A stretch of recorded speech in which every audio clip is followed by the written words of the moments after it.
Naso de partout à travers Congo Lisanga Télévision, Totombol Bino Penza, Week-end de l'amour, Baiki Bozomi, partout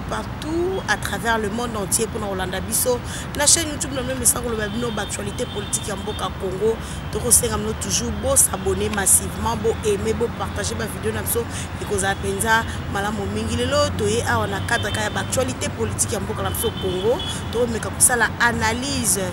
sur affaire Vital Kamerhe, procès 100 jours. Rolanda ba interview ndenge penza avocat Vital Kamerhe bakende ko nzimama penda kuna na cour d'appel na palais de justice obnomo boyebi après cour de cassation nde esengelaki dossier 100 jours ya Vital Kamerhe na Jamal et kende na cour d'appel kuna na palais de justice solo penza boyebi après avoir cassé 13 ans de prison ya Vital Kamerhe. Oh, Yazalaki, ancien directeur, il y a cabinet, il y a chef de l'État, Félix Antoine Tshisekedi, Vital Kamerhe, à faire 100 jours, procès 100 jours. Oh, Benabiso Nyoso, Ezabana Nguba, Bana Mai, Tolanda qui ont penza, Naboke, Binali, Kimia Nyoso, Moutounyoso, Sorabi, relatelenga histoire, il y a faire 100 jours, il y a Vital Kamerhe, Barolobake, Bavoka Nezaki Boye, Jamal a répondu qui Boye, Kamerhe, donc moi, grande ligne pour expliquer bino Nicolo Lekaki monaki na mois d'avril avocat Vital Kamerhe bengamaki na cour de cassation après couper ça Vital Kamerhe liberté provisoire qui avec cause parce qu'il était malade, fallait qu'il soit traitement na mikili ya poto ba pesa qui liberté provisoire après couper sa liberté provisoire nde abengamaki na cour de cassation so tobito zonga moi si ma Vital Kamerhe ba avocat na e bakendaki kuna na cour de cassation et sika wapi oyo tant ba kondanaka Vital Kamerhe 20 ans de prison après résister à cour de cassation to monaki Vital Kamerhe 13 ans de prison nyoso et Kasamaki et Kouyaki. Batumi va se poser la question local va kateli Vital Kamerhe quoi ici 13 ans Vital Kamerhe est-il un homme libre? Non. Bakatela qui 13 ans de prison peut pour akeneko répondre na cour d'appel na esika kuna palais de justice obno boyebi avocat et ancien directeur et cabinet et chef de l'État Vital Kamerhe bazaki penza mokolo il y a les 2 juin devant par cour d'appel ya Kinshasa Gombe esika wapi bakindaki ko solola matali procès 100 jours matali arrestation ya client na bango attaque kwa na liberté provisoire babi liberté provisoire bazwa ngo papa batezaka oko za liberté provisoire soki avec cause de Vital Kamerhe azaki maladie on qui à chaque fois bando sengele liberté provisoire bande ko boya bando ko yango après nde ba ko mona ke état de santé na et bande ko permettre te azalaka na makala nde ba pesa ke liberté provisoire ba avocat na ye maître Pouloussou bazaki wana na cour d'appel na Kinshasa Gombe kuna sika ba solo la ki na tina kaka ya matali Vital Kamerhe après bo solo li na cour d'appel bo mwinde ba avocat ba sambaki makambo belé lobamaki sur dossier kasi Vital Kamerhe oh yemoka obibenga mais c'est l'innocent oh batomi babenga ke mais c'est l'innocent les pacificateurs ti lelo a kosenga ete na justice congolaise ba quitter totalement parce que yemoka obi mona ke azali innocent ata preuve moko te la ke Kamerhe ayibaki mosolo songolo pakala Kamerhe koto yo asaki bo ezana ba avocat na ba koloba atako baza ko samba ba ko mona ta preuve moko te zo la ke client na bango a détourna ki somme ya bo client na bango a détourna ki mosolo bo kasi après kosola na bazuzi ko samba na cour d'appel na parquet ya Kinshasa Gombe affaire ezalaki penza fixé le 16 juin après 2 semaines kasi mingi lelaki biso tokanisa lokwa babengi so na cour d'appel ekokataka makambo moko bako acquitter totalement Vital Kamerhe oza suya bana INC nyonso oza suye ya ye moko pe prévenir Kamerhe kasi tomonaki makambo eleka kuna basololi atako babane ko pekisa so ba caméra tokota na kati ya esika na kozwa image mais ba interview après kosolola ba interview ezali wana ya Jamal o ba ute ko pesa liberté provisoire kasi mingi balobaka Jamal azaka suna makala te Jamal alonga Jamal azaki na makala bokoyoka pe avocat Jamal akoloba audience ezali fixée dans 2 semaines, va prononcer verdict dans 2 semaines ou plus 14 jours, si le 16 juin prochain, pour na koyoka soki Vital Kamerhe azali vraiment acquitté totalement, topé bako bakisela mbando musu bako parce que ndenge bakati baki na cour d'appel wana boy esengeli koyeba ete ba changeaki ba juge asika ba juge azaki na bango nyos tout ba changeaki azali suna ba juge azaki na bango te, donc affaire bandela misu ya sika après les sous 2 semaines ndenge verdict koya au monde appelle boy Kamerhe azali quitté ou soit pas te et c'est de côté na point oh et si ka boy to moni photo baxelé une année mais si ka photo baxelé 5 ans et si ka photo baxelé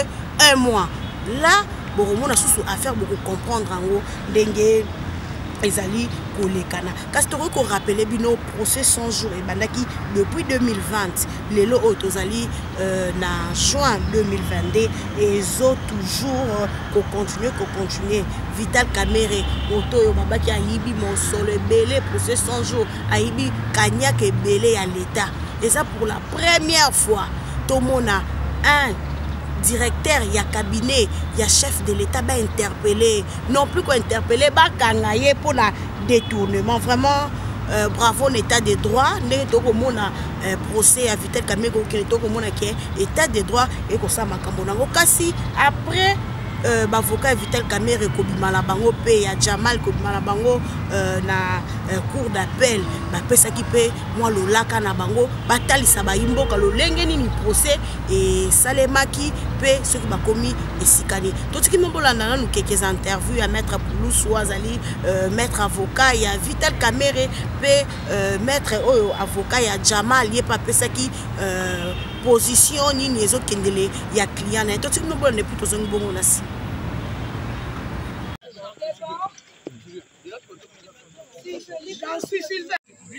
On a instruit l'affaire, on l'a plaidé. On va d'ici 2 semaines, suivant les déclarations de la Cour, prononcer la dite affaire. Je pense qu'on doit garder notre patience et attendre la date du 16. Mais on est confiant. On a démontré que notre client est innocent et il revient à la Cour de faire son travail. Alingala. Messieurs. Va inscrire et puis au Sambi. Va jouer à faire en délibéré. Et toujours là, d'ici 2 semaines, suivant Makambo pour le lobby, à sa décision. Je crois que c'est l'essentiel. Merci beaucoup. Merci. C'est que l'audience de ce jour était consacrée à l'instruction et à la plaidoirie. Le prévenu Sami Jamal a eu à présenter ses moyens de défense, liés notamment au mal jugé de l'œuvre du premier juge qu'il avait condamné à 20 ans de travaux forcés. Et nous allons attendre la décision de la Cour d'appel de Tessabombe qui devra intervenir le 16 juin prochain. Donc pour l'instant, nous ne pouvons pas commenter sur une affaire qui a été prise en délibéré par la Cour d'appel de Tessabombe. Merci. Ndenge touti oloba audience ya lelo ezalaki mpona koinstruire mpe mpona koplaide tosali yango prévenu Jamal apesi bamoyen na ye par rapport ya jugement attaqué na appel cour elobi eyoki biso ezwi affaire en délibéré pour se prononcer na mikolo ezali kolia, c'est-à-dire dans 2 semaines ekopesa décision na moto mosala sur ya cour d'appel. Mais mpona motu oyo tokoki kokomante affaire te oyo ezali prise en délibéré par juridiction. Merci.